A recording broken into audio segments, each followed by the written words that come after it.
Hello, everyone, and welcome back to Lady Arcaders, where we showcase women of all talents, speedrunners, crafters, and challenges. Today, we have a fantastic run for you of Bayonetta 2, but before we get to that, last 2023 submissions are open.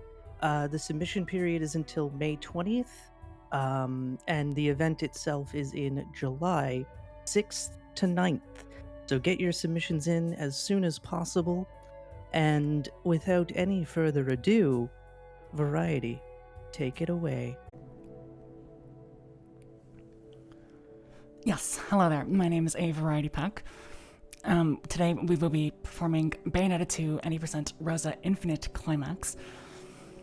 Before we get started, we have a bit of an auto-scroller to get through, so let's actually get started with the run before we start explaining that. So we will start in 5, 4, 3, 2, 1, go.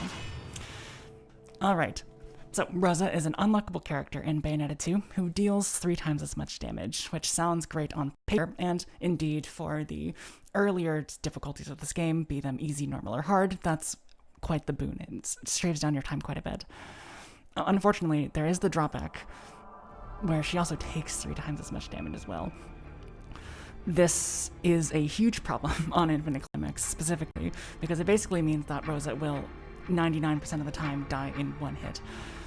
That means that I have to be extremely careful with all the enemy attacks who are going to be attacking with a far greater frequency, as well as just new enemy encounters that we don't see in normal easy and hard. You're going to see these affinity enemies are going to be a legend from the dawn of time. Very energetic with their attacks on me.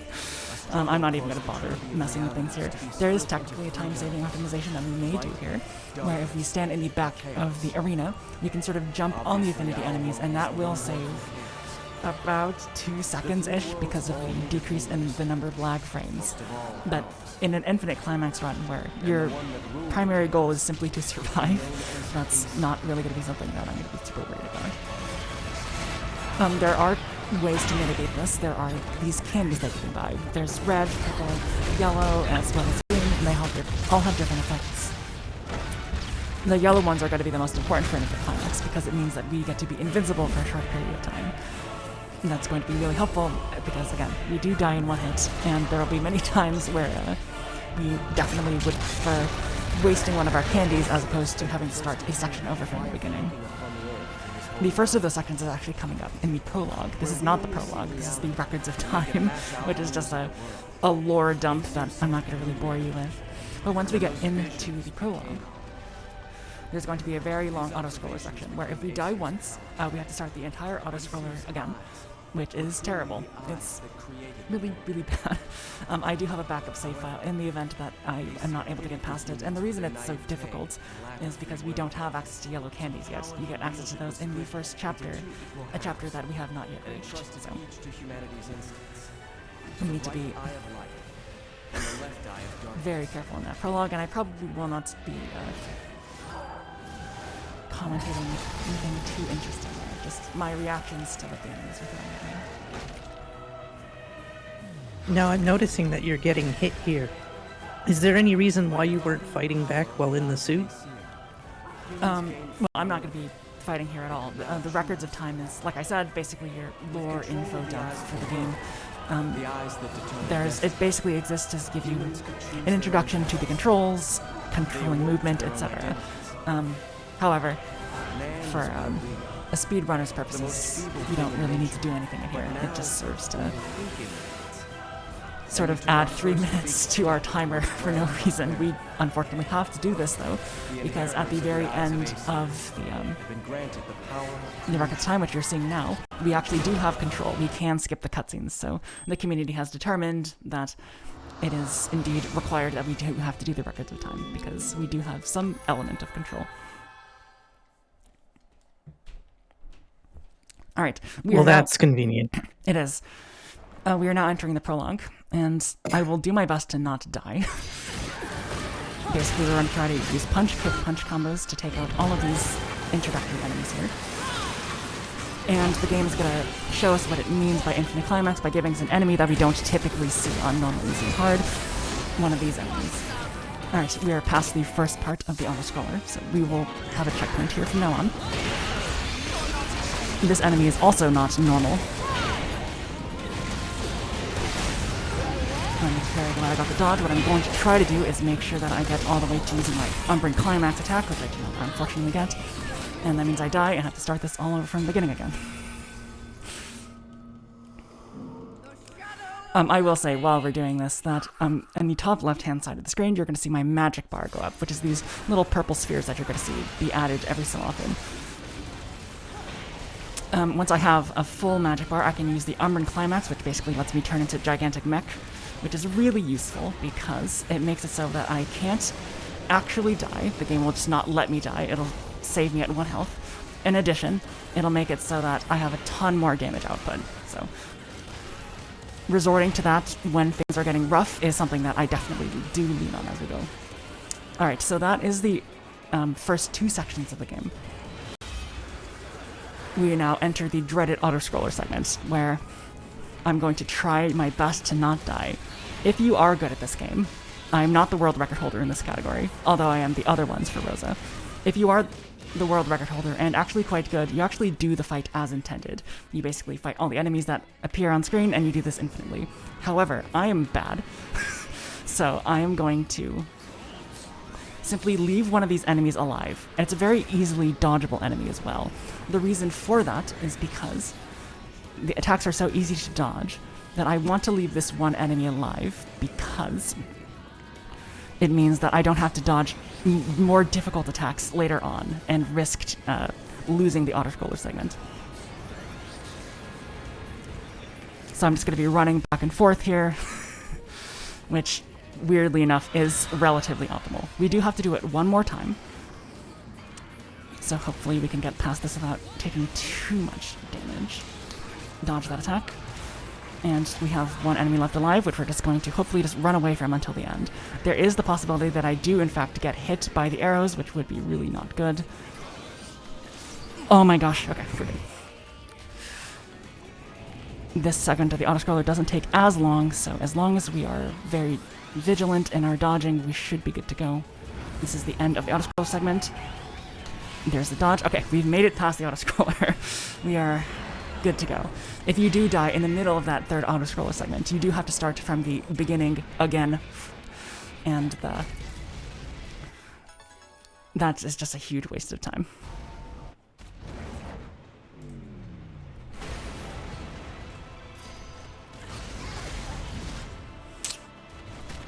And you see what I mean right there.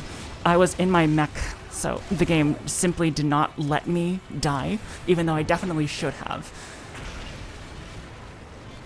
So we're going to be using that in a pickle every so often, but hopefully I don't need to rely on it too much, and unfortunately that attack has a really long hurt box, so I did die. But I don't have to start from the autoscroller again. I can simply start from this fight, which is not too bad, relatively speaking.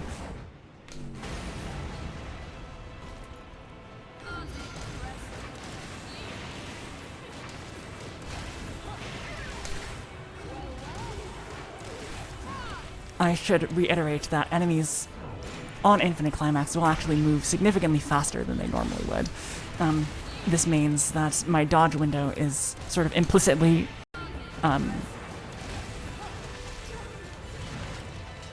yeah, my dodge window is implicitly sort of shortened, as well as the fact that when my ability to activate Witch Time, which is that purple area that you see me enter every so often, that is also reduced. That window is significantly lessened. So we've made it past this belief enemy, which is great. We're gonna have a nice little climax cutscene here, where we rather violently take out this enemy with the power of Gamora. However, we're going to see that Gamora is not going to be a little bit naughty and not listen to us, and so we do have to take it out as well.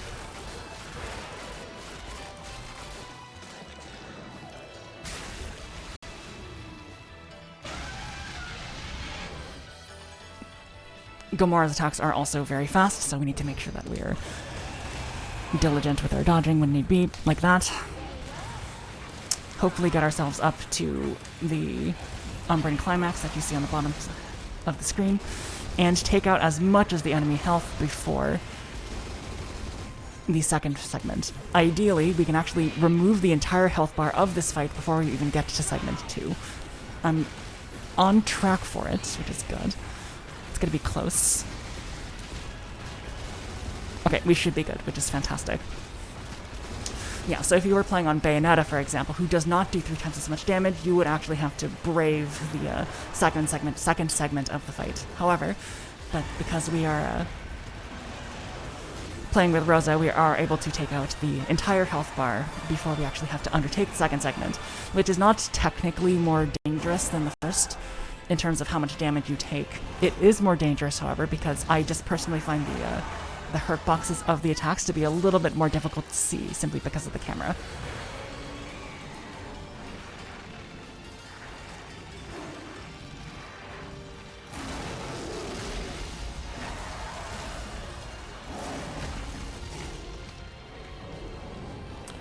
So that is very, very thankfully the end of the prologue done now.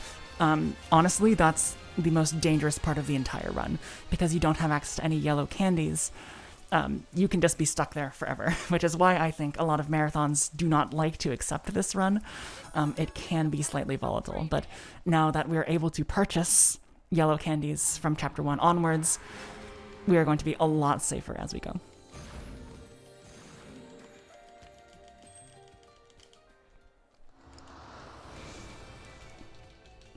Alright, speaking of Chapter 1, let us begin it. You saw me do that in the practice segment right there. The only really attack that you do with Rosa is punch, kick, punch. It gives you access to a very quick Wicked Weave, which is that gigantic punch that you see at the end of my combos, and it does a lot of extra damage with the bullet. I believe it's called Bullet Climax, I could be wrong about that. The sort of holding of the buttons, making sure that you actually use the guns that are on your appendages. We will see other forms of damage that are going to be a little bit more expedient, though. But before we see any of that, we're going to be doing a little bit of a skip here. This game is fairly conspicuous with where big fights take place, like this gigantic circle. So we're just going to land outside of the trigger fight, the trigger zone for the fight, and just somersault our way past it, so we don't have to worry about it.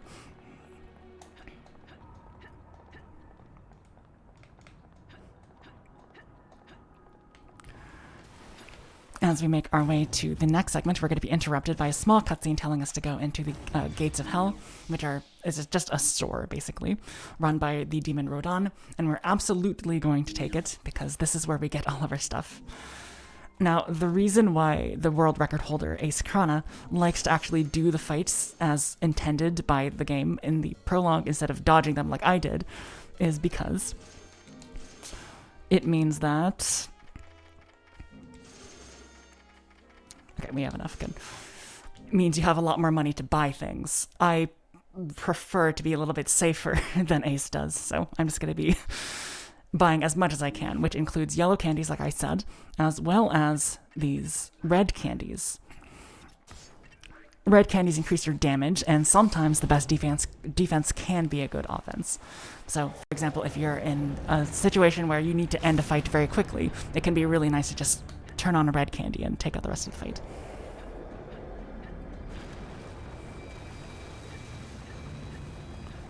We're going to be accosted by an enemy known as a Glamour, but we won't fight them until the end of the chapter. You are going to be introduced to something called the Feathers. One of the upgrades that I bought was called Crow Within, which means when I have at least 2, or at least 1 segment of magic, I can turn on these... That's not good. I can turn on this crow thing, which means that I have access to this ring of feathers, which is extraordinarily powerful. You're going to see this enemy's health bar melt completely, for example. And there it is. Like I said, good offense can be a great defense sometimes. I actually am a little bit scared because I used my red hotshot already, and if you are unaware, basically what a red hotshot does is give you 1 free revive when you're going to die. So hopefully I will not need that for the rest of the chapter.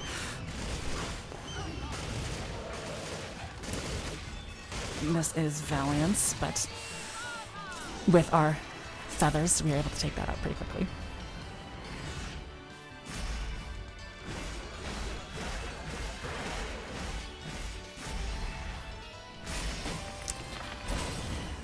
Terrific. Now, it's really hard to sort of explain the differences in the encounters that this game gives you between normal, easy, hard, and infinite climax, because I'm not showing you normal, easy, and hard.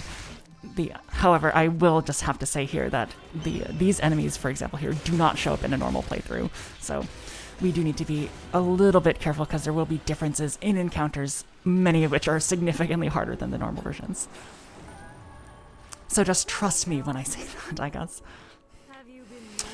This is Loki. We don't care about him because story, so we're just going to go ahead and spin with the remarkably good physics on Rosa's little headpiece here. So any spin emotes in chat, now's the perfect time to use them.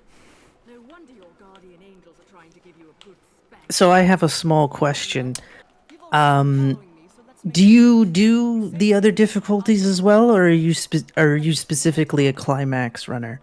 I do speedrun the Rosa categories for all the other difficulties as well. I am the world record holder in all 3 of them currently, although I will be upfront and say that I probably don't deserve that. For example, Ace Krana, the world record holder. Okay, he went to attack Loki for some reason. That's interesting. The world record, Ace Krana, has a 1 hour and 18 minutes version of the run that I simply just don't have. Even though I am listed as the current world record holder. That's not technically true.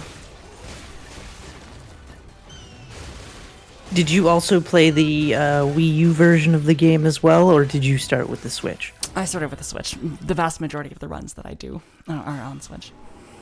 So you actually saw me use one. It was a little bit subtle, but you did see me use one of my small yellow candies, the invincibility ones, for that fight, because feathers are best used when there's only one enemy on screen, one big enemy on screen, so having 2 of them, one of which is off screen, can be a little bit dangerous.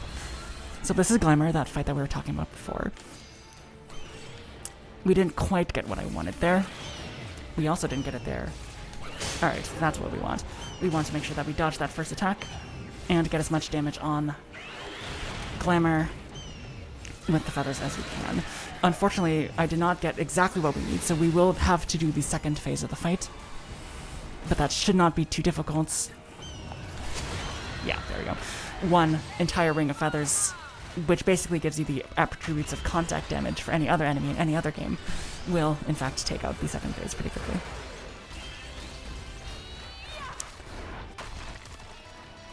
Wonderful. We didn't actually use too many of our candies, which is really, really good, because that means we have more money to buy the other candies that we need. The way that I do Infinite Climax, which is, again, not the way that the world record holder does it, I'm a little bit starved for money at the beginning, so I need to make sure that I'm not using them when I don't really need them. The lollipops, that is. So I'm going to be buying purple lollipops now, which gives us an increase in magic power. Refilling our candies, refilling our red hotshot, which is really important. And also, we eventually need to buy this thing called Witch Twist here, but we're actually going to not do that because I would rather have a little bit more money for buying lollipops down the line if I need to. So do the difficulties give less money the higher you go, or is it just a set value at all times? That's a really good question, and I will answer that as soon as we get done with this fight, because this one's a little bit strange as well. We need to make sure we have enough for that, then we can go to this fight. Dodge that first attack, and finish it off like this. Good, okay. So you don't technically get more money on a hit-per-hit basis, but it means that you get more money for every... Let me rephrase that. Your combo meter gets higher faster on the easier difficulties, which means as a result, the higher your combo gets, the more money you get at the end of your combo. So you do get more money, but on a different sort of basis than just hit per hit. And of course, we have more spinning. Yeah, there's some cutscenes in this game. There's one other one that's really, really long, so we take the opportunity to have a little bit of fun, because the rest of this run is not particularly fun. It's very nerve-wracking the entire time. Alright, you can preload feathers as well, which is something I'm definitely going to be doing for this next encounter, activating a red candy and making sure that fight is over very quickly, like less than 2 seconds. Typically that'd be a pretty bad idea on a easy, normal, or hard run, but on Infinite Climax, that enemy moves extremely quickly, can block your attacks, and do a bunch of other shenanigans that you definitely do not want to deal with.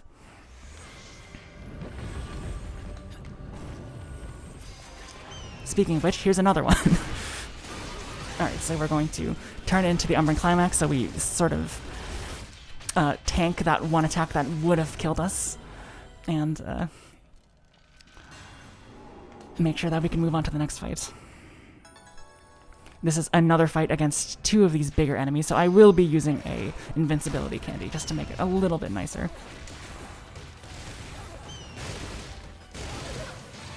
Oh, sorry. I misremembered my categories. Yeah, no. This one's normal, just one enemy. That was my bad. While we are doing this and getting to the end of the chapter, I will say that I have been fortunate enough to perform perform Bayonetta 2 on many occasions recently, on Frost Fatals associated with GDQ, as well as Shots Fired, and a lot of other stuff. I will say that with Infinite Climax, I get to sort of show my true lack of skill when it comes to this game, because this is the other categories tend to be slightly mashy. You can sort of just get away with a lot of other things, but with Infinite Climax, you do actually have to be really, really on top of your game at all times. But we're actually doing quite well so far. Alright, we normally on the other difficulties, you do not want to go to the store every single time because that wastes time, but it is absolutely worth it on Infinite Climax because you want to have access to as many power-ups as possible in the event that you do need them.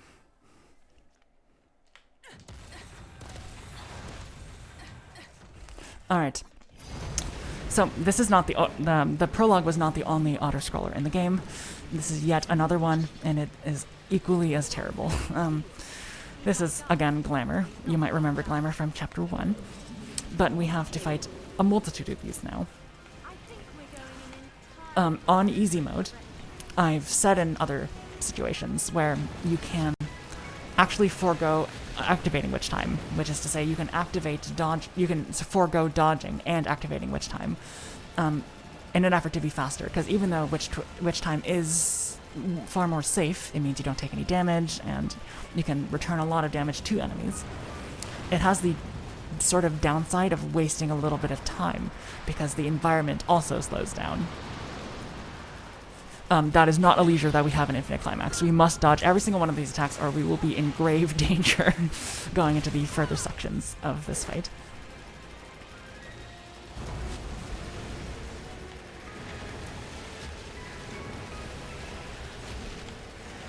Dodge the tail as best as we can. Dodge the debris that Glamour is throwing at us.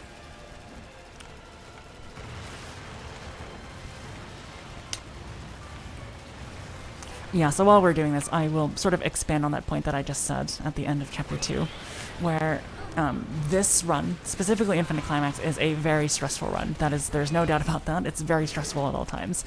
However, easy, normal, and hard are extremely satisfying runs. So if any of this looks interesting, if any of this looks really cool, I want to do enemies fast. I want to play as very strong witch lady and feel super, super satisfied with all of my attacks. Then any percent Rosa, normal, easy, or hard, are fantastic runs to get involved with. Phase 2 You also get this cool surfing section. Wow. It looks cool, I'll give you that much, but it is unfortunately an auto-scroller, so there's only so much enjoyment that we can derive from that. yeah, this is the second phase, and it's basically the same thing as the first. Not too much different. The most annoying thing about this is that we can't really do what we did with the last auto-scroller, which is sort of take the enemy's health bar down more than was intended by the game. So we do kind of have to sort of leave the enemy with 1.5 bars of health, as opposed to getting it all the way down to 0 like we did Gamora all the way back in the prologue. Dodge this attack. Get a little bit more damage off, just to make it a little bit easier. And continue on. Alright, I would like you to take stock of the bottom right-hand corner of the screen right now. Glamour has one full health bar and one additional half health bar. That's going to be really crucial because a very fun-looking optimization is coming up.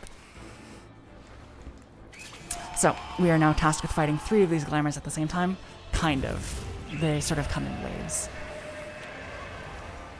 We will be using our red candy just to make sure that we get through these very quickly, because otherwise it will be extremely unfortunate to actually have to go through these. They can do a lot of damage. That should take it out. Very nice. We're going to make sure that we pick up. That's not good. Interesting. Okay. So we're going to activate one of our purple candies now, which will make it so that we have a full magic bar, which means we can use our Umbran mech. We're also going to activate a red candy here.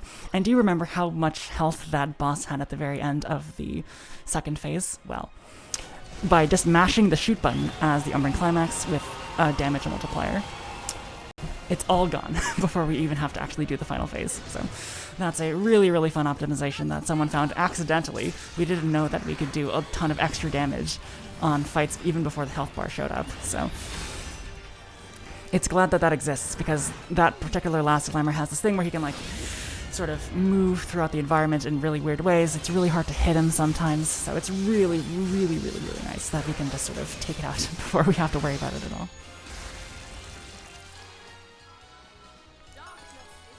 Now that's what I call playing with speed. It is. So, because we did not die, and we got to keep our combo meter up the entire time, we should have a lot of money, which is really, really good, because coming up is probably my least favorite enemy in the game. Which, yeah, we have over 100,000, which is great, which is Baldur. Baldur is canonically Rosa's husband. Normally it would be your father if you were playing as Bayonetta, because Bayonetta is Rosa's child. And the problem with Baldur is that he can dodge all of your attacks when he shouldn't really be able to. The game sort of artificially makes him more difficult. And because of that, we're going to need to be very careful with how many candies we use. We want to make sure we have enough for him, specifically, because if we don't, and we're stuck in a phase that we don't have a ton of candies, then we'll really be at a disadvantage. So I'm going to try to keep as many candies available to me as possible.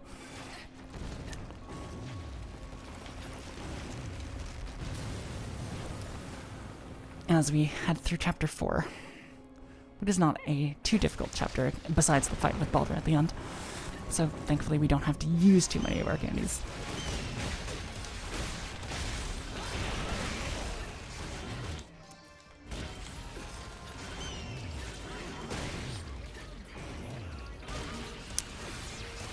Alright, not bad.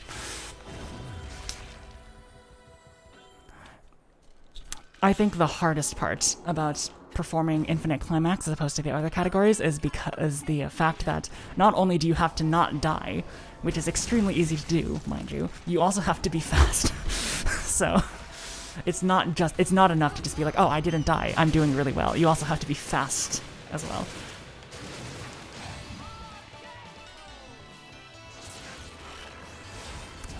Alright, so normally the Umbran mech that we've seen multiple times takes out most of the attacks, can cover for most of the attacks that the enemy has and put him in stun.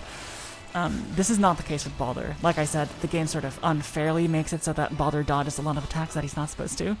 So it's not going to be our primary damage output in the Baldur fights like it normally would be in easy, normal, and hard difficulties. Instead, we're going to be using the feathers primarily.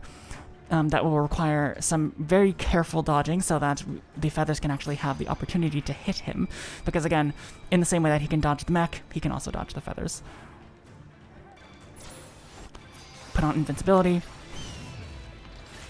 Wait for him to do an attack. And then run up to him and hit him with all the feathers that we can. Good. Do the same thing, basically. Wait for him to do an attack. Or do that, which is really good, because he just sort of stands there in place. Alright, third phase. More of the same, kind of. Unfortunately, because we're in the sky, we can't actually use our feathers, so we are forced to use the mech. Which, as you can see, he's just dodging a ton of attacks that he's not supposed to be dodging, which is really obnoxious. So we're going to do this one more time, with the hopes that I will get a little bit lucky, and I will hit him. I'm not getting particularly lucky. That's great.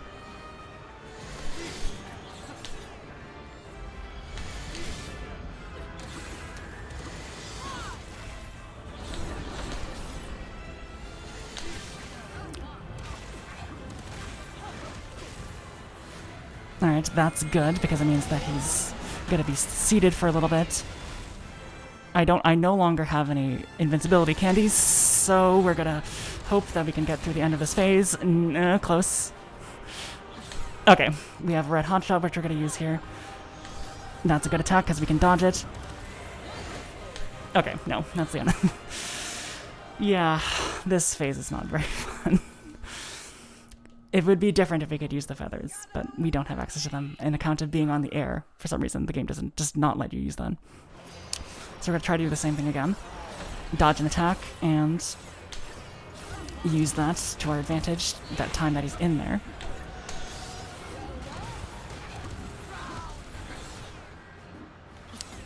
Use the Red Hotshot, in addition to using our big candy, just in case. Alright, this should be fine.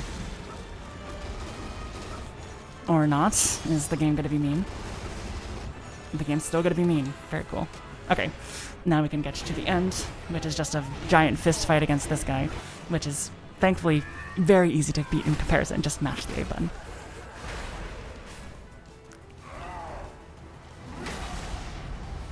So you'll notice that we used basically every single one of our candies that we purchased in the store, so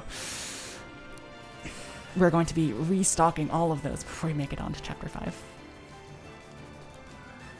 I have another question.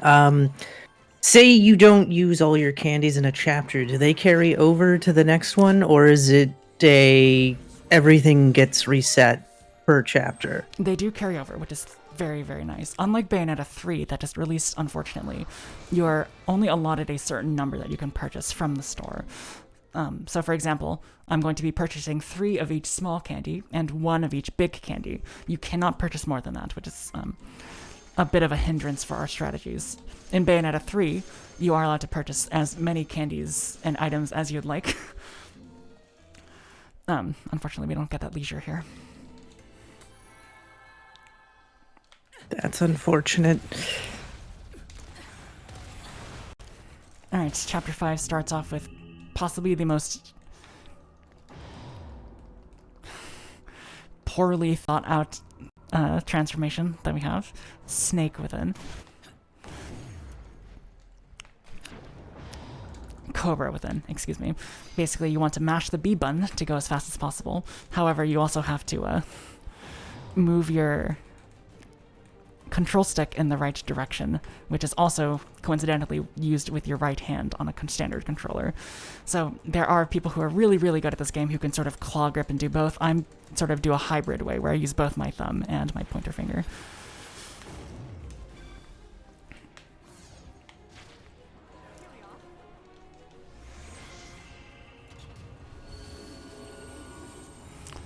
So if you want a little bit of lore, if you've been starved for some Bayonetta 2 lore, we'll be basically using this device that Loki conjured up to sort of turn back the ruins of time and form the bridge all the way to the top of Mount Fimbulventr, which is the location that both Loki and Bayonetta, or Rosa in this case, seem to have a draw to.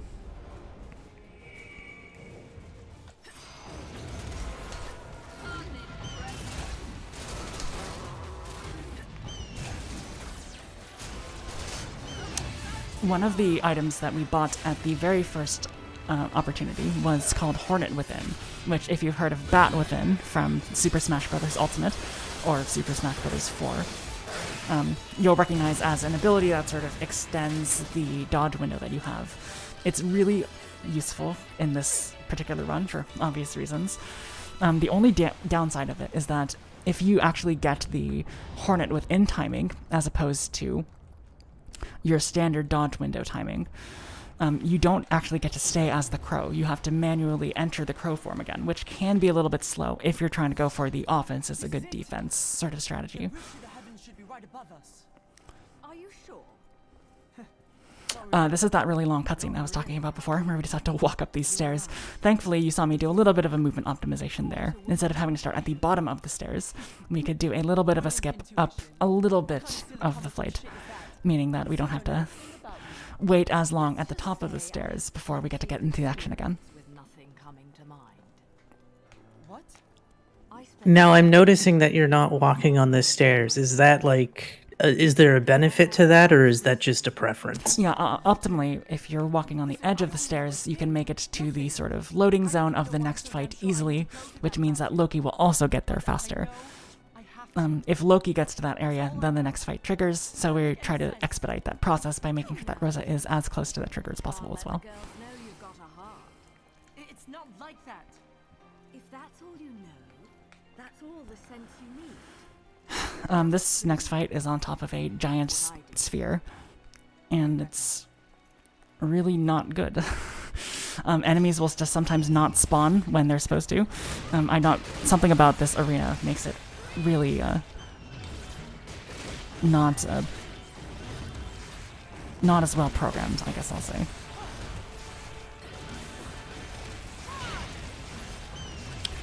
We should have one more spawn against one of the bigger enemies. Good.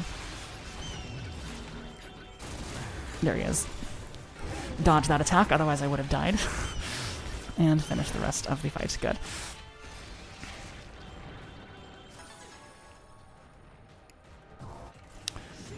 We have a small running segment away from this little enemy here. He's not little. I don't know why I said little.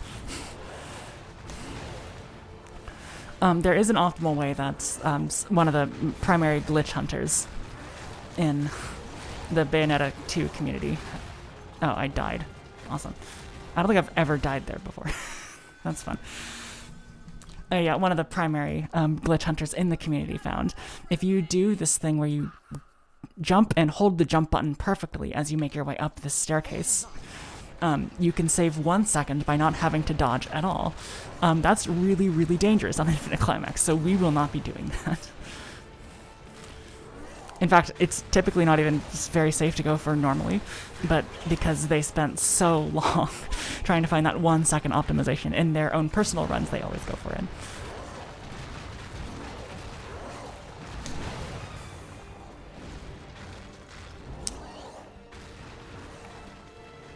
Alright, we have coming up a fight against 3 really, really big enemies.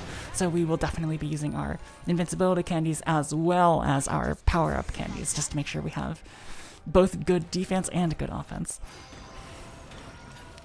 Oh, I don't have any magic, which is interesting.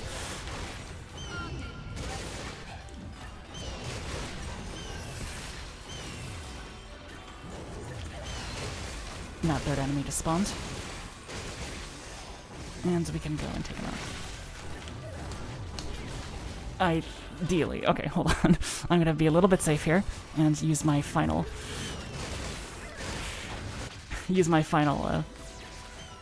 invincibility candy just so I don't die, because then I have to do that all over again.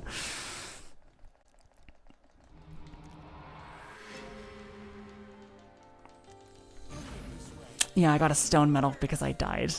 Thankfully, we don't care about the medals in this particular run.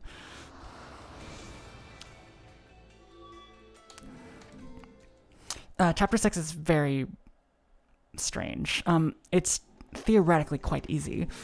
However, on the hardest difficulty, which is Infinite Climax, there's this thing that he can do where a lot of Valors, that's another sword enemy, a lot of his attacks can have very difficult to spot hitboxes, and you'll see what I mean.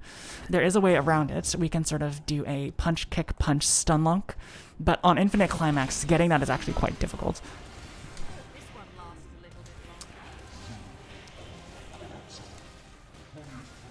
longer. Alright, that's the stun lock, so we've prevented him from leaving the arena, which is the best thing, and we seem to be in a good rhythm for the stun lock now, which is really good. It was close, but ideally, we just don't die here. Alright, we made it to the second phase, which is fantastic. Alright, we got the stun lock. I don't really normally get the stun lock. And we're going to be taking out the second phase of this the same way that we took out the second phase of that glamour all the way back in Chapter 3. Just turn on the mech, turn on the shooting, and that's the fight over with.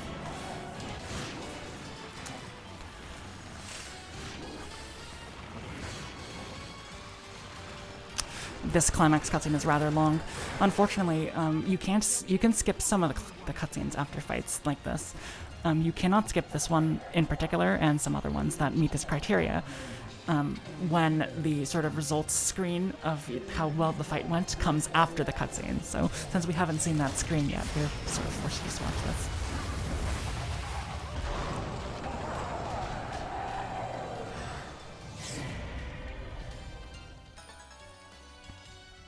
That was the results screen right there.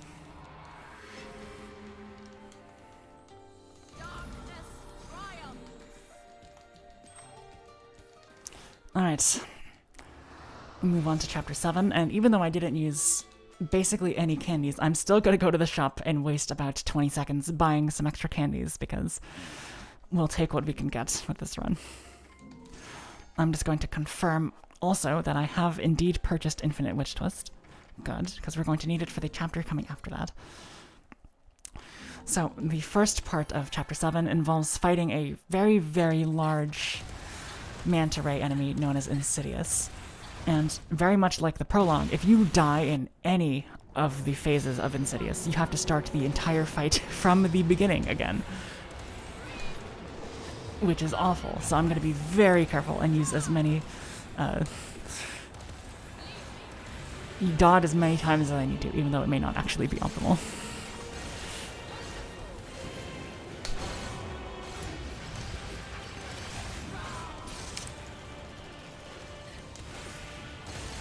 Alright, that's phase 1 done. Now, these missiles are a lot. There's a lot of them, and you're going to see me dodge like a ton of them, which seems a little bit superfluous. Like, why can't you just dodge them naturally? And you can. However, if you do get hit by one of them, that is indeed instant death, so I would rather not have to be bombarded and inconvenienced by them.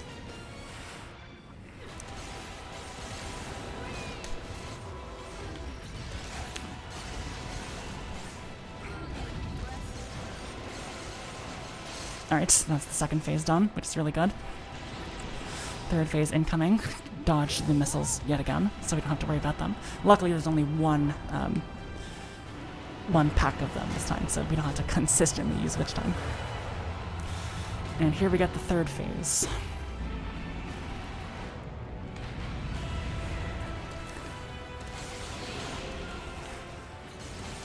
Dodge the missile, which gives us enough time to inflict a lot of damage.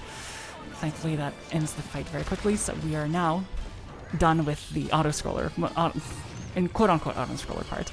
The part where if we die, we have to start from the beginning again.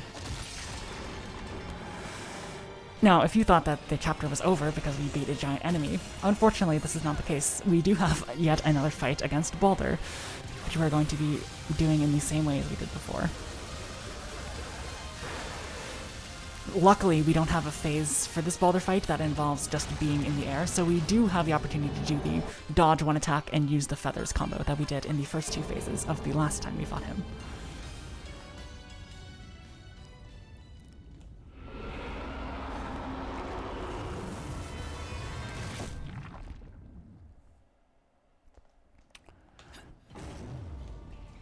Yes, we are now inside another Insidious.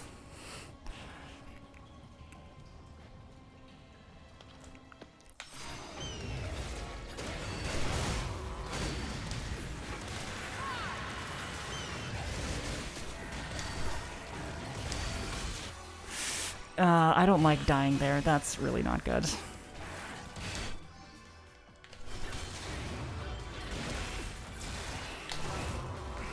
And that means I did have to use my red hotshot, which I would prefer to save for Baldur. But I'm going to keep going just to be fast, but I might be in a bit of an unsafe situation. We'll see.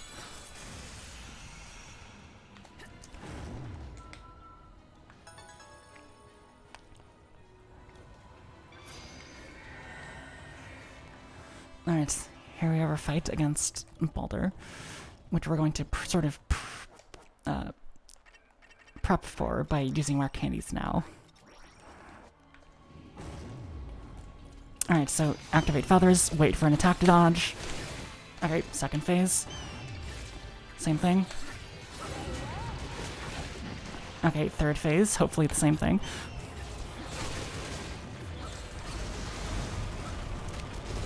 Alright, oh my gosh. That was really, really lucky. That was a really, really good Baldur fight. I was really worried that that mech wouldn't actually hit him, because as I said before, he's a slippery little bugger. So, the fact that he did as he was programmed initially to do, and got hit by all of the bullets is a good thing. The feather strategy is far more consistent in my eyes, but sometimes you gotta do what you gotta do.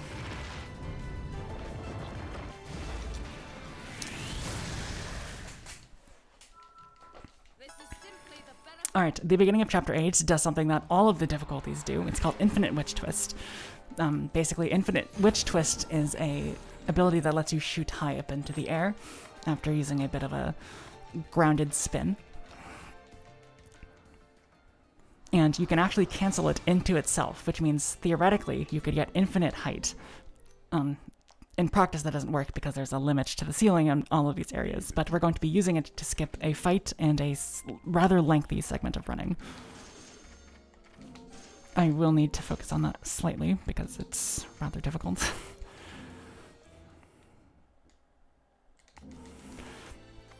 But hopefully I can get it without issue.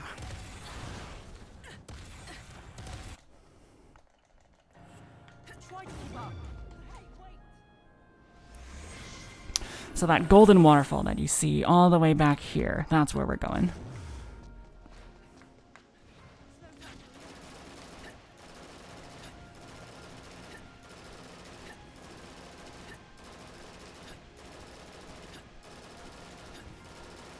That might actually be too low. We'll do it the safe way.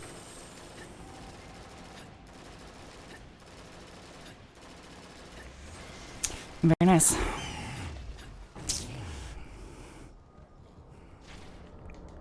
You can unfortunately go a little bit too high, which is bad.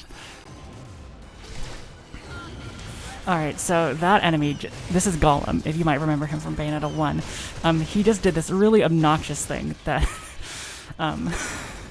is already bad in the earlier settings, the easier settings, but is significantly more terrible in Infinite Climax.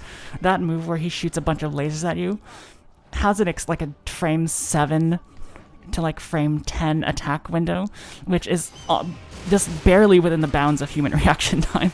So the fact that we're on Infinite Climax and all of the enemies move faster makes doing that particular fight extremely difficult.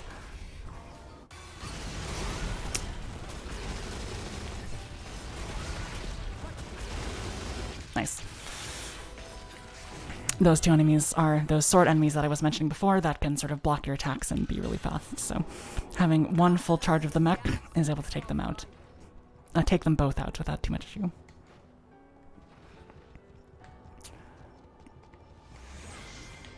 Didn't quite get the jump. That's okay.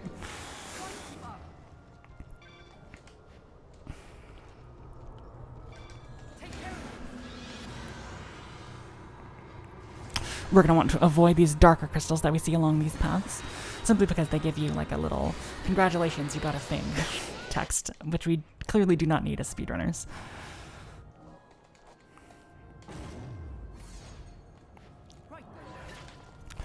You might remember from Chapter 5 apparatuses that were very similar to this. Unfortunately, this does give me some unfortunate flashbacks to Breath of the Wild's motion control apparatuses.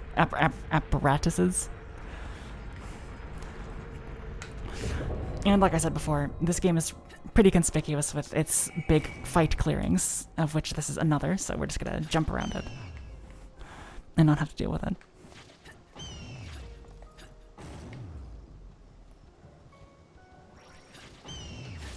Preload some feathers, just so we don't have to worry about that later.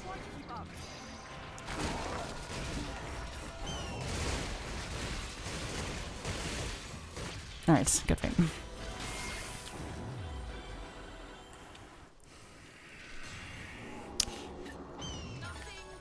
There are some enemies, some squiddy enemies that are going to be in this little cove here. So we're going to preload some feathers with our snake, which looks a little bit strange. This should give us enough, or close to enough magic to activate our mecha gun, which we can be good. One charge of the mech should be enough to take that out. This is simply the benefit of training. We're going to be chased by Golem yet again along these stairs, which is technically faster to do with your mech if you do have a full charge of it. However, I used it to take out all the enemies in that last phase, so I'll just have to be running up with the tiger here.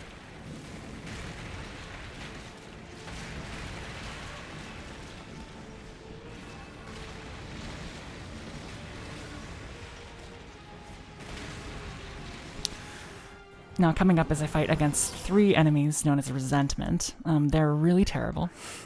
They're just bad. And they're bad because they have this property where they can sort of one-hit you. So we're not gonna give them a chance to. We're gonna be as fast as possible getting those enemies out of the way. Not only can they one-shot you, they also take 20,000 years to one-shot you, because they sort of de-age you to child's Bayonetta. And then they decide to kill you. And there's nothing you can really do about it, so you're just forced to watch in horror as you lose an additional 20 seconds, not only to dying, but to dying very slowly.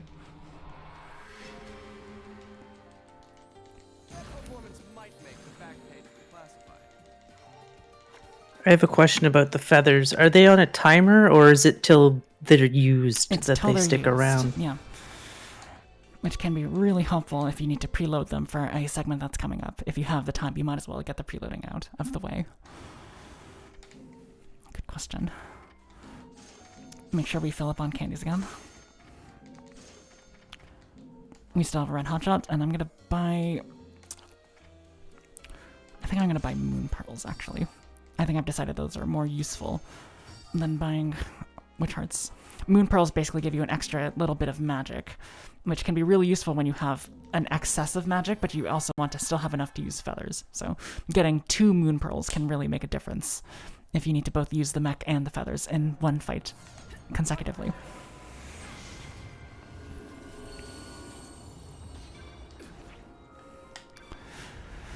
Some more turning, and we do have yet another large circular clearing that we can avoid. There is a fast way of doing it, but I'm not exactly good at the fast way. Ideally, you would stay in the panther/tiger form for the entirety of the skip, but I'm a little bit scared to do that, so... Oh, never mind. The way that I typically do it is I transform into the crow at the last second so I can maintain some air time, but I got the right angle that time. Slow down, will ya?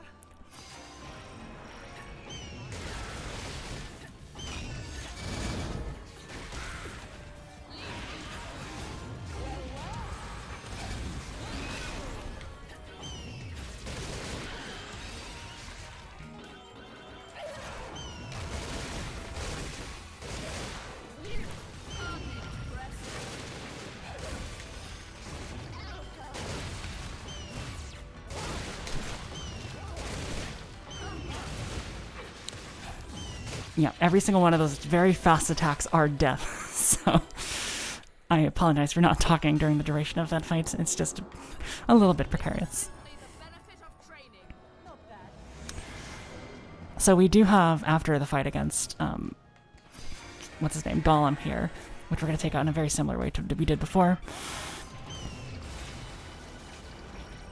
We do have a fight against Lopter, who is like basically a younger version, I guess, of the the god Aesir, who we saw mentioned in the Records of Time at the beginning of the game that I skipped over.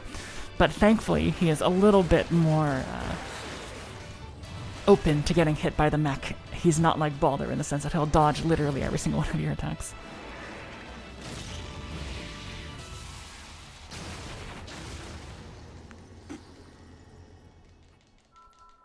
Darkness is the absence of light.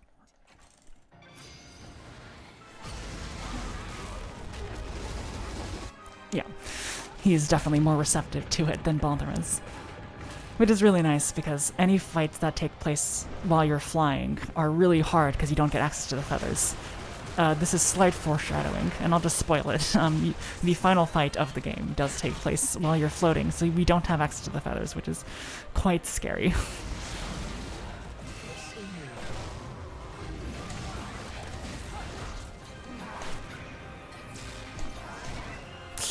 That's not good.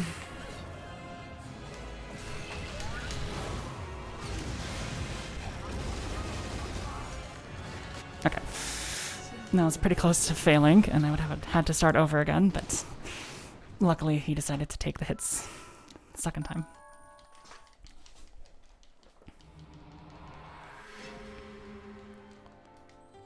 That performance might make the back page of the classified.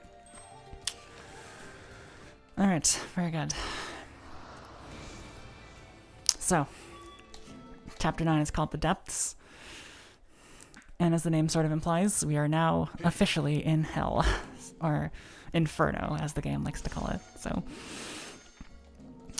we get to truly become the demon witch lady of our dreams.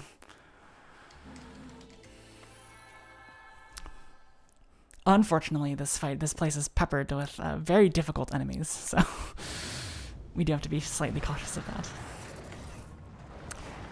Books, as you've seen through a couple times throughout this run, also do give you a little bit of congratulations, you got me text, so we're just going to avoid getting all the books that we see as well.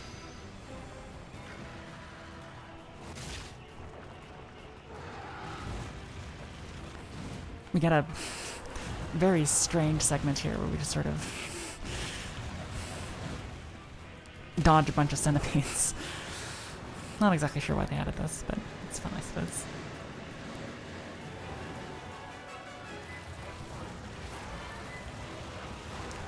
Our first fight, once we get to the bottom, is going to be against a spider crab enemy thing called Phantasmoriae. And it's very fast and can easily one-shot you, so we're going to be very, very careful and activate all of our candies immediately. Even though that is potentially a waste of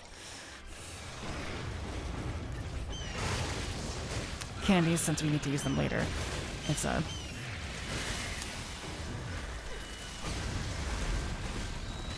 good so we don't need to actually worry about this fight, because as you saw, Phantasmoriae was jumping all over the arena and doing a bunch of attacks in a very quick succession, so I did not want to deal with that at all.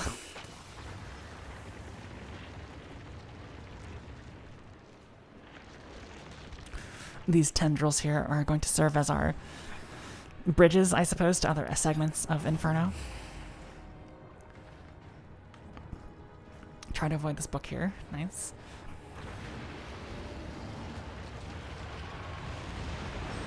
They kind of remind me of millipedes.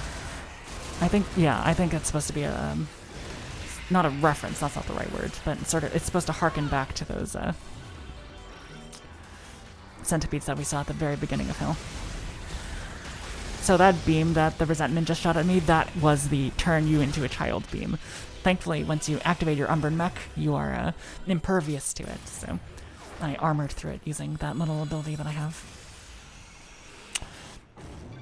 And you're seeing me, like, basically go through all of my candies. That's because this place is very dangerous. Particularly this next fight against two enemies known as Sloth. In normal, easy, and hard, Sloth enemies you only fight one of them. But in Infinite Climax, they make you fight two of them, and they're very fast and sort of have Baldur syndrome, where they like to dodge all of your attacks. So hopefully we can get these done pretty quickly.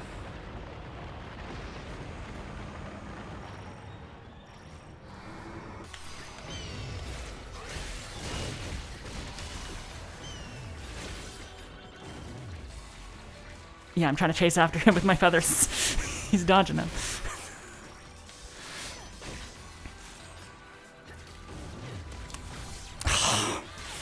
See what I mean? They're dodging attacks that they're not really supposed to be dodging.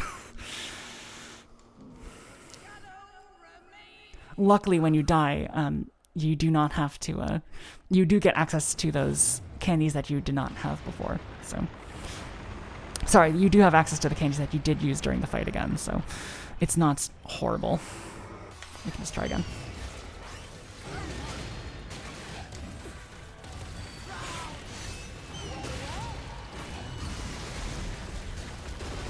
Alright, there we go. Much better.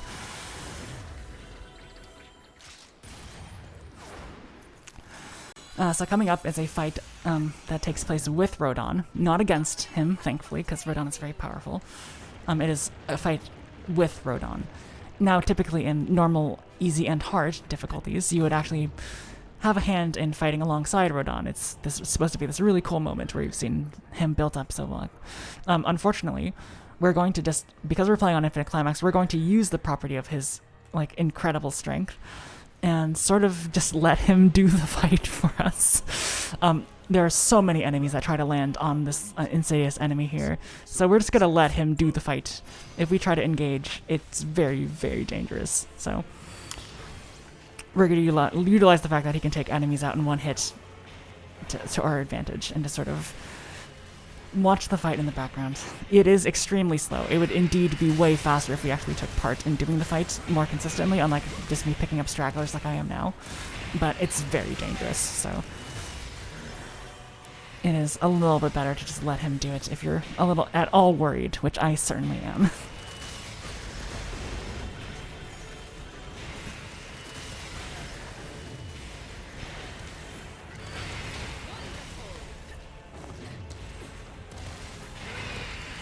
Yeah, see, he's just, like, completely obliterating all these enemies. We're strong, but we're not that strong.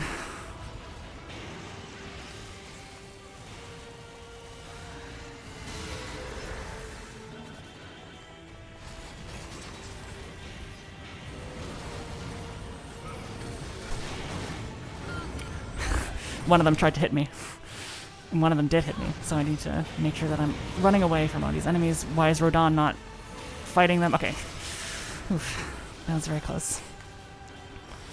Rodon was taking a little bit extra time with those pain enemies than he normally does. So is my target by the looks of it. John, there she is. Hold up. You're not seriously thinking of getting between a man and his And again, we can't skip this cutscene because we haven't seen the results of our fight screen yet, so we just have to sort of watch this. shooting up my target you did. I need that when you attack.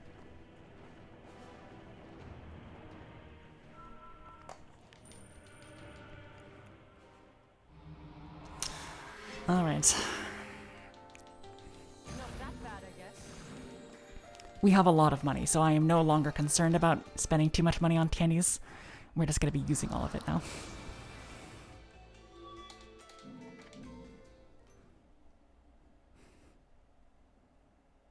Hey,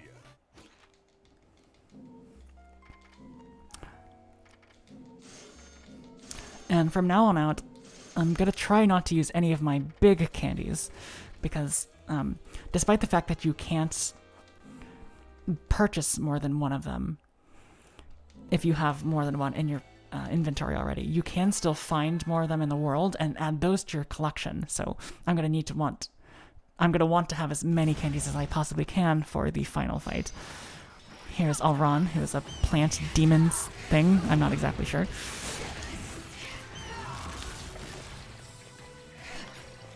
She has a little bit of Baldur syndrome, so we're going to try to run up to her and hit her with as much as we can.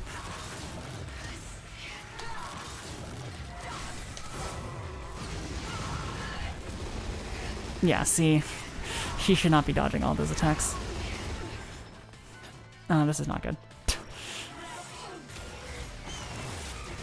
Alright.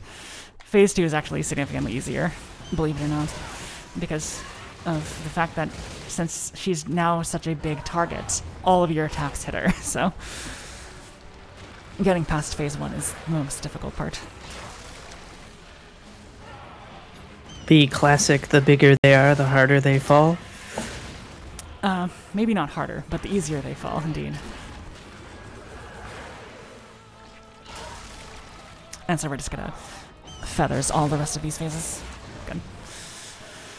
Pretty good fight.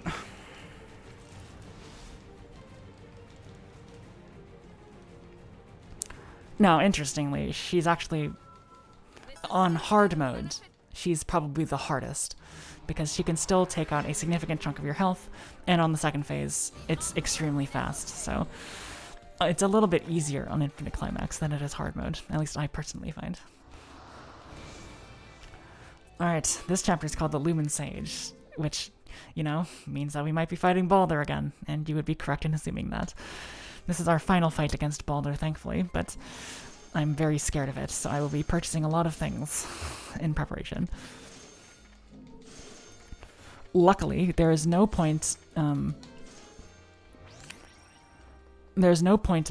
before the Baldur fight where we need to use any candies, so we do have 3 of each of the small candies at our disposal when we do actually end up getting to Baldur.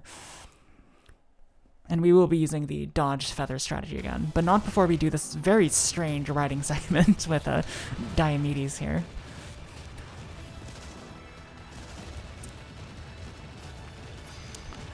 Because we are Rosa and we do 3 times as much damage, all of these enemies will die to 1 hit, especially when we have our Untitled Climax on. And we're going to be doing something a little bit strange with our Untitled Climax. Typically, we like to make use of it as much as we can all the time. But there will be times where one enemy spawns in a wave, but the second one doesn't spawn for a while afterwards. In those situations, we're going to be activating the Untitled Climax, shooting one of our ranged attacks, because that's what Untitled Climax gives us, which will kill the enemy in 1 hit, and then sort of letting our magic drain down on purpose. If we were to cancel the Untitled Climax, we would not have enough magic to use a second one before the second enemy got in. So we purposefully let our magic drain, so we are still activated on the Untitled Climax when we attempt to take out the second enemy in the wave. An example of that will be coming up shortly.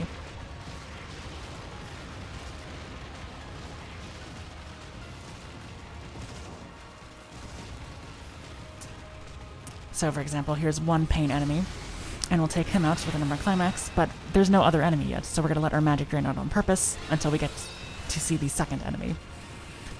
Like I said, if we were to cancel the Umbra Climax, which you can do by just hitting the button again, we wouldn't have enough magic to actually be able to take him out in 1 hit. So it's a small optimization, but it's an important one.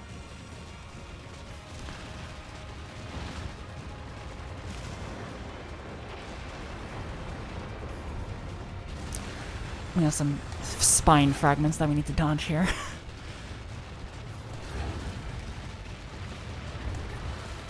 And then one more fight, like I was describing before. And that will be the end of this segment. Nice. And then we have our fight against Baldur. On normal, easy, and hard, it's actually quite simple. He sort of stands there and doesn't let you hit him for a while. But on Infinite Climax, he moves immediately, so we need to be a little bit more active in our approach. Alright.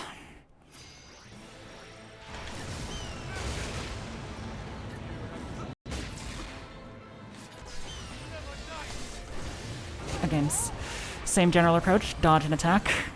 Ugh. And use your feathers with contact damage.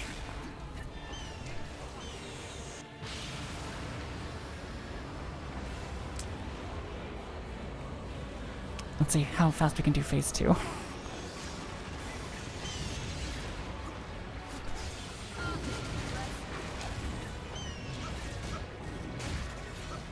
Alright, pretty good. There is a thing that, there's a weird quirk to this fight that I don't think the developers really had intended for you to find. If you do actually take out the first health... Sorry, let me rephrase that. If you do drain the boss's entire health bar before the second phase, the game doesn't really know what to do, and so you enter the second phase of the fight, but there's no boss to be found, so you end up soft-locking yourself. Thankfully on Infinite Climax this is not typically a problem, because he's, like I said, a very slippery enemy.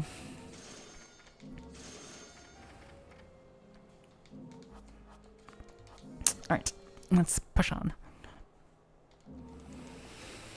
So, if you've played Bayonetta 1, this should look pretty familiar to you. This is Vigrid. And if you were lamenting the fact that all of the bosses in Bayonetta 1 take a long time to beat, worry no more, because we're going to see all of them by the end of the run, and they all get taken out in less than 10 seconds, ideally. But we get to meet our affinity enemies yet again. Probably the most recognizable of the Bayonetta enemies.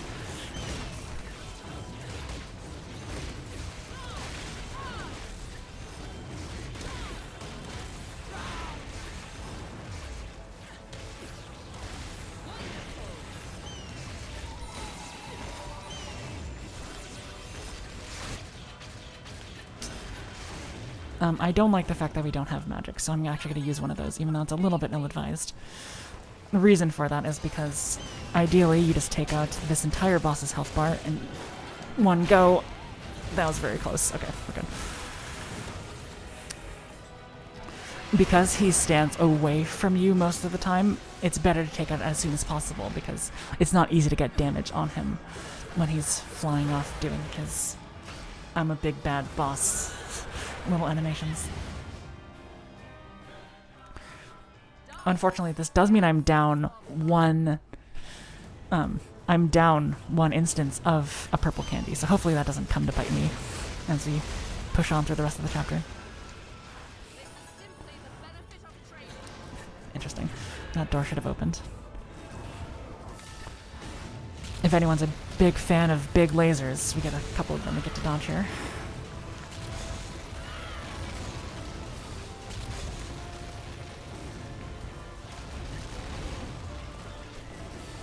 And we're going to see an instance of what I was talking about before. In this chest to the left here, there's an additional big red candy. Normally we can only buy one of them, but if we find them in the wilds, we can still use them for later instances.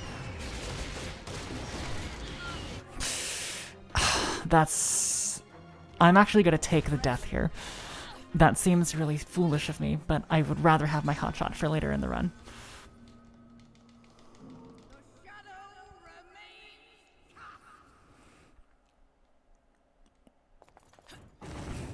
I'm going to make sure that we did get the... Nope, it's going to make me get it again. I'm glad I checked. And we got the book. Very nice.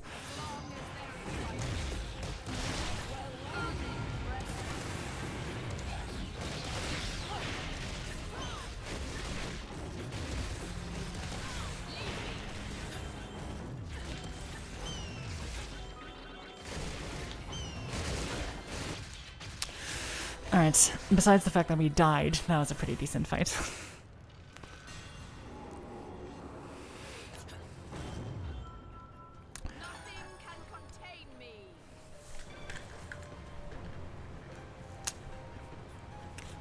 Headphones fell off. Alright. Move along here, and we get to fight against our favorite enemies from Bayonetta 1, Grace and Glory. 3 pairs of them.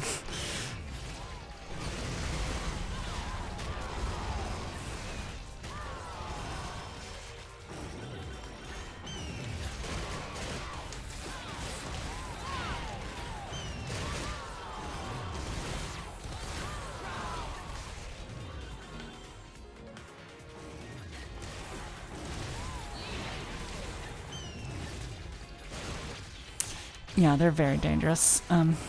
Grace and Glory, obviously, they show up a ton in Bayonetta 1. Thankfully, we do not have to fight Gracious and Glorious in this particular version, but they're still pretty obnoxious.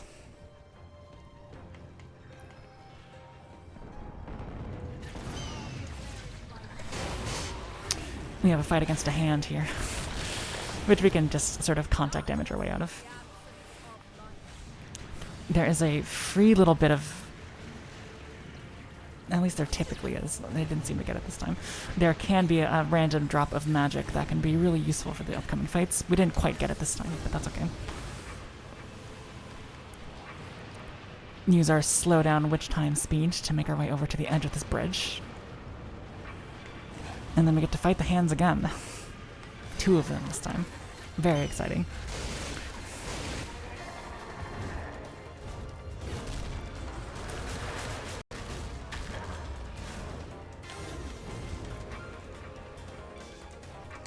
Please jump, thank you.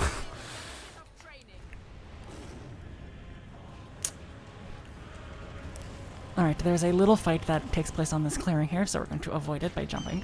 And there's two ways that you can do this. You can do this the fast way by using the mech and sort of jumping over to this place that I'm going to now, or you can do it the sort of more intended way, which is a little bit safer.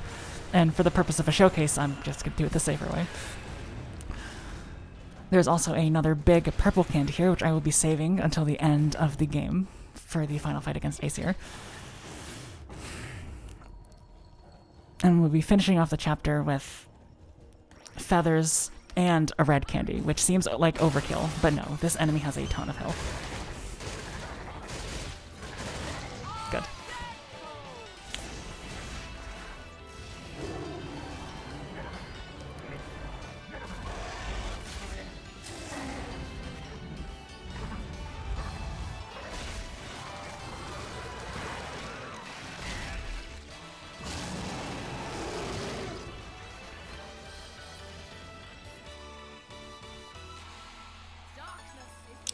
Alright, we're getting near the end.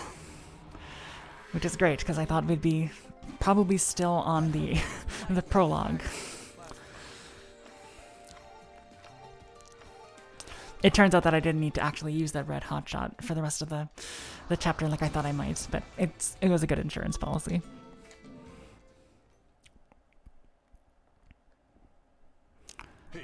Alright, coming up is chapter 14, which takes place entirely with the mech. And you might be wondering to yourself, but you're already in Umbran Climax. You're already in the mech, which is your Umbran Climax. So what exactly is your Umbran Climax, Umbran Climax? And that's a good question. It does give you the highest damage output in the game. It gives you gigantic missiles on all of your shots, which are, as you might imagine, extremely powerful, particularly when we power them up with yet another red candy, which you'll see me do often.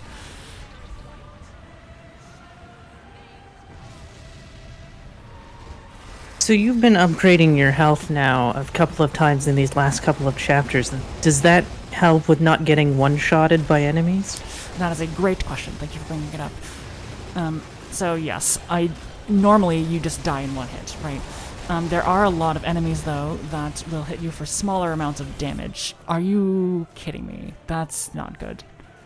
I'm actually going to take the death here. That's really unfortunate. I thought I dodged them. Yeah, so some attacks that enemies can do just do almost all of your health. So it can be a slight bit of an advantage to have just a little bit more health than your standard maximum. Man, I can't believe I died there. That's really unfortunate.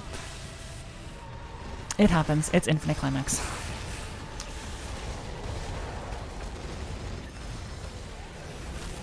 Again? Why didn't he get stunned? Normally I expect the attacks for the mech to stun the other enemies, but I guess I didn't get my attack off in time. Well, I had no idea that this would be the chapter that I'd be stuck on for so long.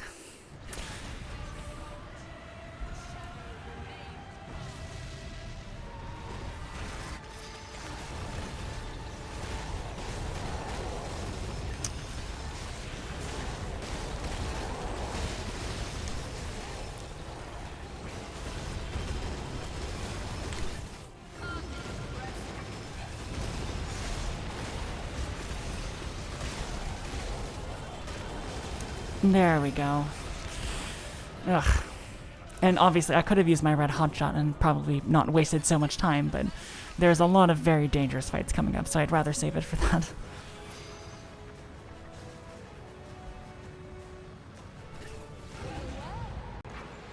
You're doing great. Everything is fine. Everything is fine. Alright, so here's our Umbran Climax, Umbran Climax. It's just gonna rip through these enemies' health bars.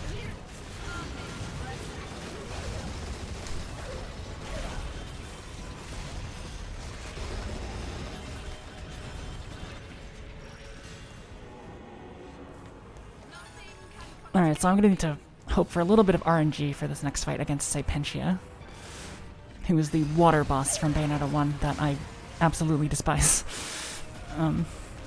He has this attack that he can do where he sort of leaps backwards and sort of makes you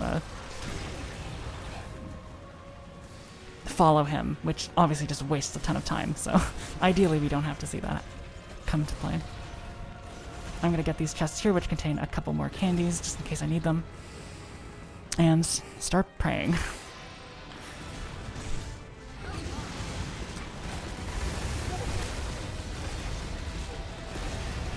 So he actually did do the attack, but we were so powerful and so strong and so fast that we were still able to get the climax cutscene, even though he was in the middle of that animation. Pretty funny.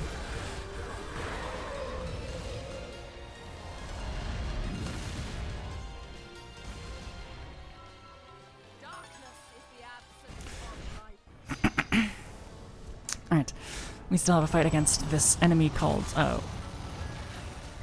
Worship, which is very cleverly named because it is a warship.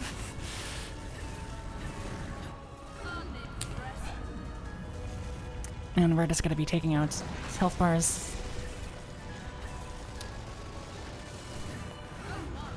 Each of these little side faces make up 25%. See, I took half damage there, even though normally I would have died.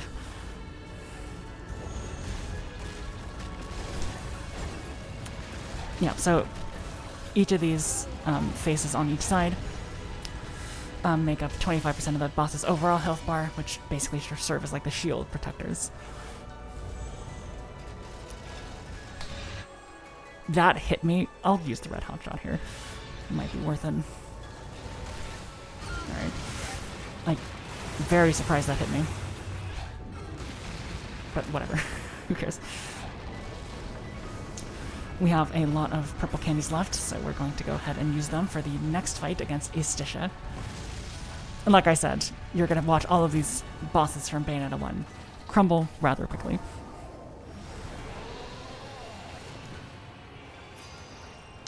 Like this. Yeah.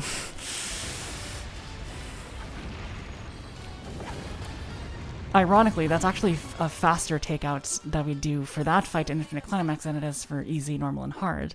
Because on easy, normal, and hard, you need to be very careful with when you use your candies. But because we go to the store every single time on Infinite Climax, we do have a little bit more damage, access to damage increases.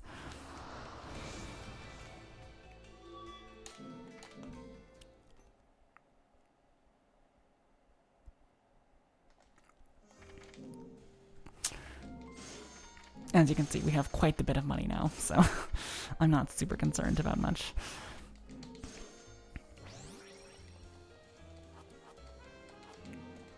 Cool. Alright, so the beginning of Chapter 15, Truth, opens with a gauntlet against a ton of enemies. It's very dangerous. So I need to focus a little bit, because there's a lot of enemies that can obviously all one-shot you if you're not careful.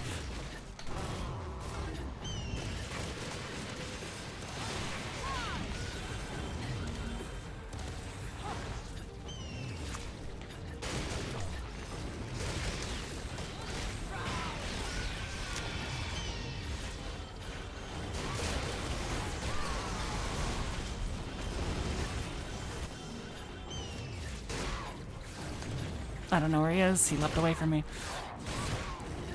I would have actually died there, but the fact that I had contact damage available actually saved me. That was very interesting.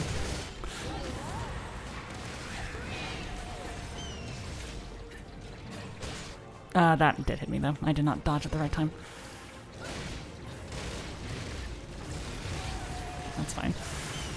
Hopefully I won't need that for anything else. Ideally, at least.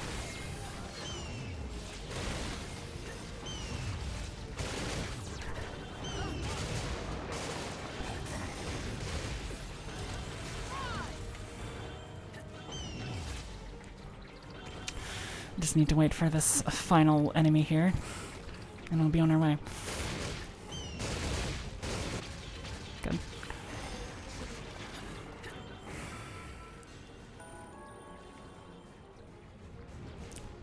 Alright, so we have a fight against Mr. Noodle Fingers here, as one of my friends likes to call him.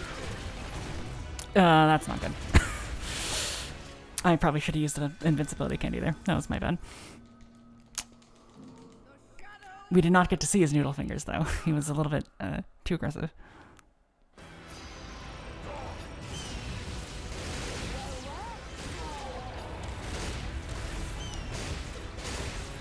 Alright, not done. Unfortunate that we died, but not too big of an issue.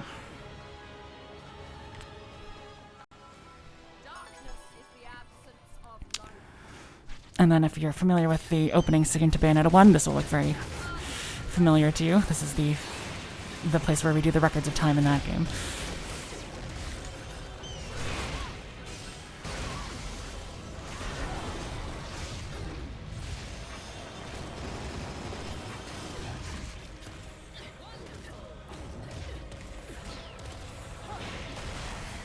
I don't know what's going on here.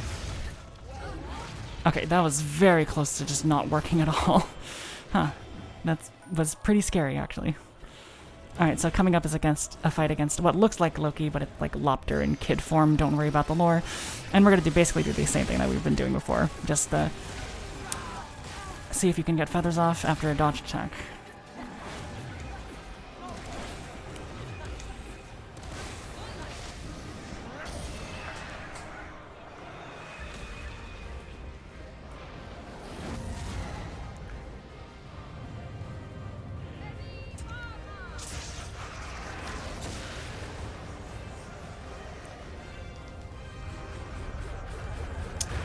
Headbutt the giant meteor, no problem.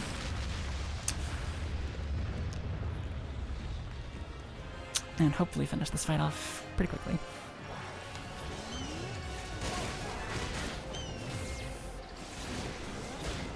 Okay, not bad. Now you might think to yourself, oh, that was probably the final boss of the chapter. It's not. For some reason, they still have you do more. Because of course they do.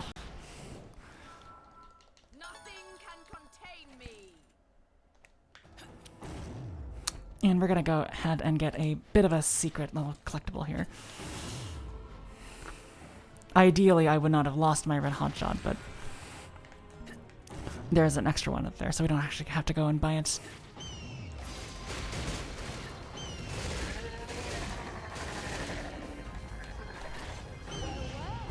Please. Okay. Could have been worse. Could have been worse. Normally you'd have to fight Grace and Glory there, but they decided to give you that guy instead.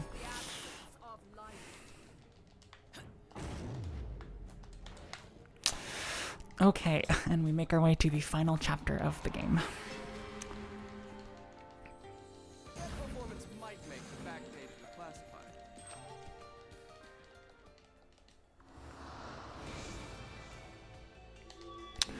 And this is why I said that we didn't want to use any of our big candies, because we can stockpile them and use them all for this final fight.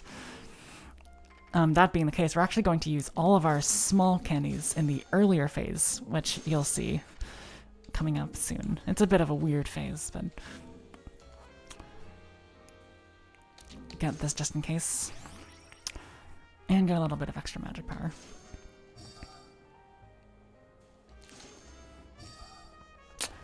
Alright. Onwards. So, if you expected to play Bayonetta 2 and have a bit of a flying sequence, then you're literally a genius, and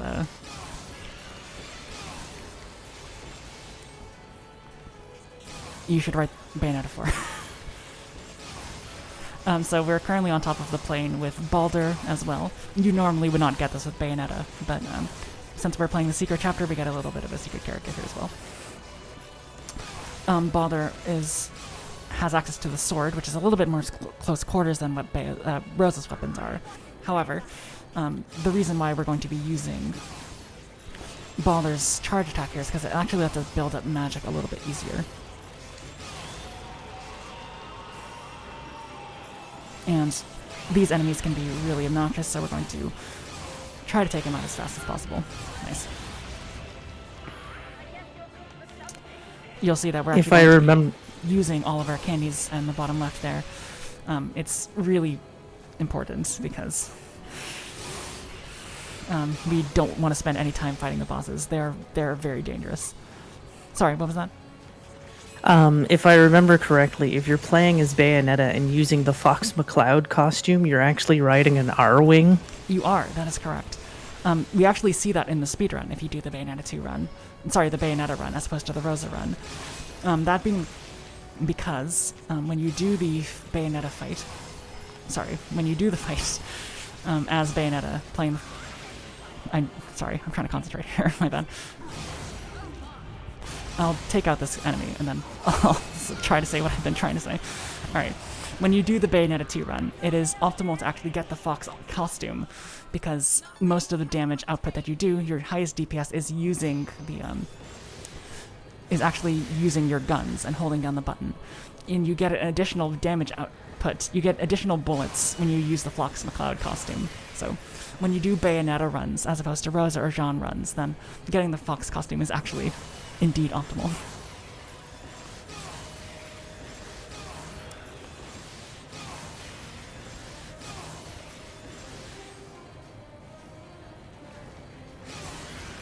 And so they decided to make a little nod to that, I suppose, with their choice of set piece. Wow, that missed. That's interesting.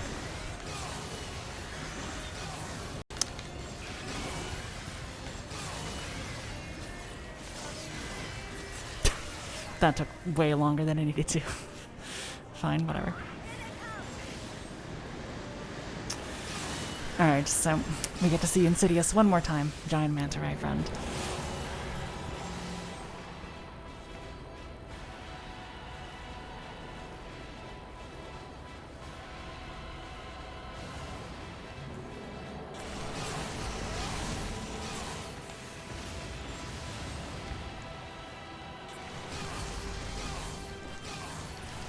Nice.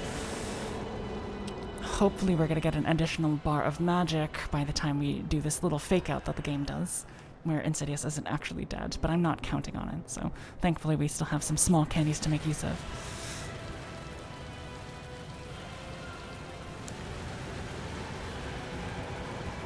We did not. Unfortunately, your magic gain in Infinite Climax is significantly slower than easy, normal, and hard, so we didn't quite get it, but that's totally fine. So, coming up is the final boss. Some of it is prone to Balder syndrome, some of it's not, so we're going to need to be a little bit careful with how we use our candies here. Thankfully, we have a ton of big ones that we're going to definitely be making use of as we progress.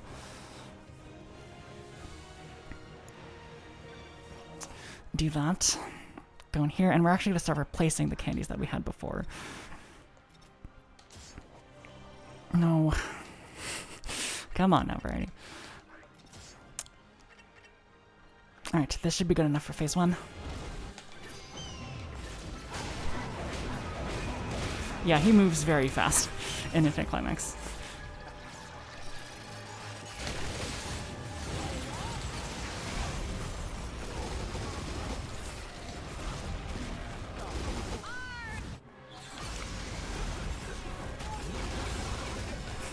Okay, we didn't get the phase 1 skip. That's actually quite hard to get when you're doing it in this mode, because he moves around so much.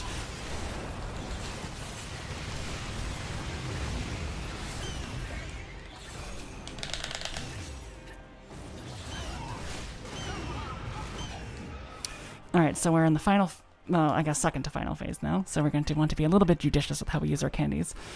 We're going to use a small candy so we can get up to mech place and use another big red. Alright, that should be enough to get through phase 1. Good.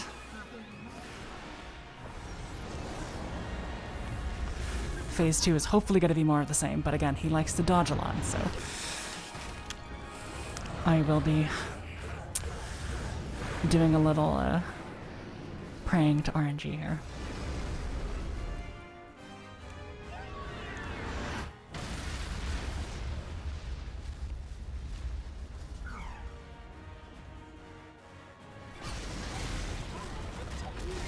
Alright, he decided to be nice. Alright, that's basically the end of the game now.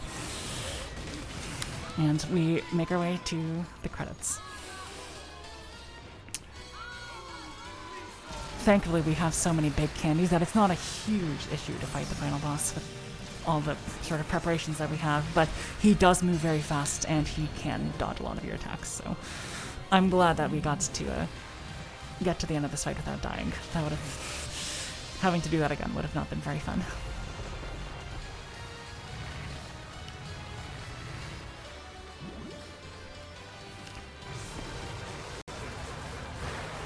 Do our, well, not our final match, but one of our final matches.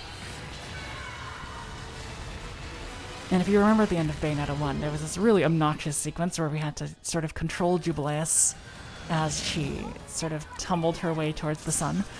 They simplified it in Bayonetta 2, thankfully, where you just need to control Aesir into the mouth of this Gamora in the distance.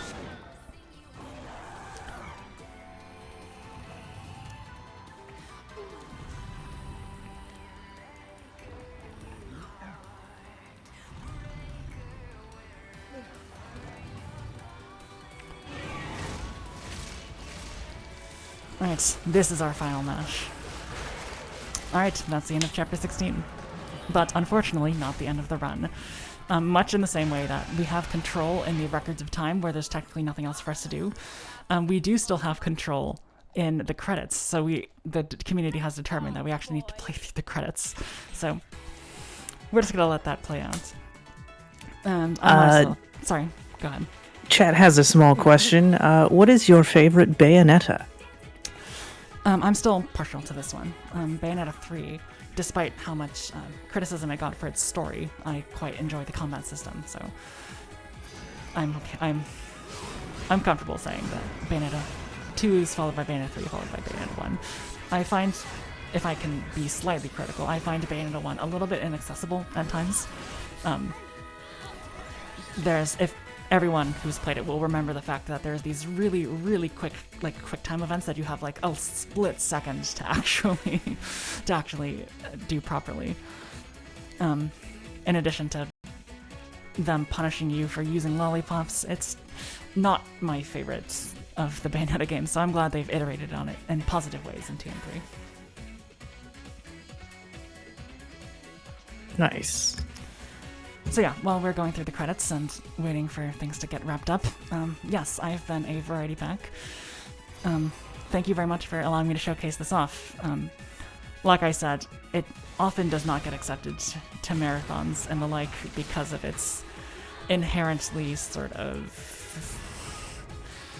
risky nature, but I hope that I've shown you that despite that, there's ways to mitigate that, and despite individual fights being hard, the run is never truly in jeopardy. Thank you, Abbie's Corner, for helping me out with some commentary when there was a little bit of dead time. No problem. Will you be playing the new Bayonetta game that just came out at some point? Yeah, I've tried Bayonetta Origins, and I think my brain is simply too small to sort of work with controlling multiple characters at one time. I tried the demo, and I was not the best at it, so if I do go back to it, I'll have to have a slightly more open mind than I once did. That's fair. It looks too weird for me, and I'm just like, this, and it's also very expensive for what it looks like, and I'm just like, eh. We'll see. I see that time has been called on the thing. That's not actually correct. Time ends when we finally die at the very end of the credits. Because, again, like I said, we still have control in the credits, so the fact that we still do means that we can't actually call time because we still are in control of the game until the very end. Regardless, yes, again, thank you for letting me show this game off. I'm glad that it was able to be performed at some sort of venue, even if not at a marathon setting for a while. I will do my best to get this as consistent as humanly possible. But again, it's Infinite Climax, you die in one hit, there's only so much that you can do. So time will end at the very end of this next fight sequence. Very hilariously, in easy, normal, and hard, the best way to do that is to take out all the enemies. But because you take so much damage, time ends whenever you beat the level or you get a skull on the final level. So I'm going to purposefully try to take damage here as much as possible. There's one hit, one more hit will be the end. And as soon as we see the skull, that will be time. That's time. But yeah, thank you very much for having me. What a fantastic run from a Variety Pack. That was a lot of fun. You can catch Lady Arcaders every Sunday at 2 p.m. and every Thursday at 9 p.m. Our next run is this coming Thursday, the 13th of April, and is me doing Theater Rhythm Final Bar Line. And you don't want to miss it because the commentary is going to be absolutely fantastic. We are going to be rating Corathon because they are doing a marathon for a friend to help them get out of Texas. So please stick around for the raid. It'd be very appreciated. And if you would like to join Lady Arcaders, you can head on over to ladyarcaders.com and find all the links to how to join the great community and perhaps maybe submit your own run. Thank you all so much for watching, and we will see you on Thursday.